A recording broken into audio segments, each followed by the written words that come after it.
वजन कमी करायचं आहे म्हणून चहात साखरेऐवजी गूळ टाकताय, थांबा. ही मोठी चूक असू शकते. आज मी तुम्हाला यामागचे 3 सायंटिफिक फॅक्ट्स सांगणार आहे. तिसरा फॅक्ट नक्की ऐका. फॅक्ट नंबर 1, 100 ग्रॅम साखर म्हणजे 387 कॅलरीज आणि 100 ग्रॅम गूळ म्हणजे 383 कॅलरीज. फरक फक्त 4 कॅलरीज. गूळही आसपास पूर्ण साखरच आहे.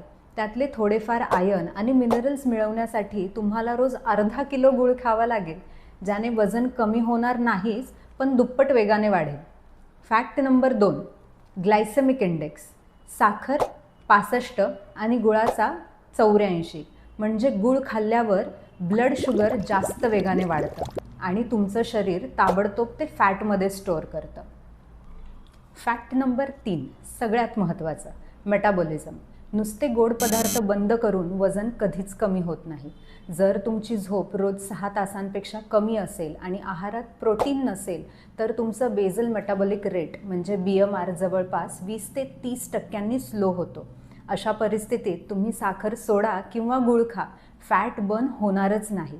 मग उपाय काय? साखरेला गुळाने रिप्लेस करण्यापेक्षा शरीराच्या वजना इतकंच, म्हणजे उदाहरणार्थ 60 किलो वजन असेल तर 60 ग्रॅम प्रोटीन रोज घ्या आणि वेट ट्रेनिंग एक्सरसाइज सुरू करून तुमचं मेटाबॉलिझम फास्ट करा. स्मार्ट डाएट करा, फक्त गूळ स्विच करू नका. अशाच फॅक्ट बेस्ड माहितीसाठी नक्की फॉलो करा.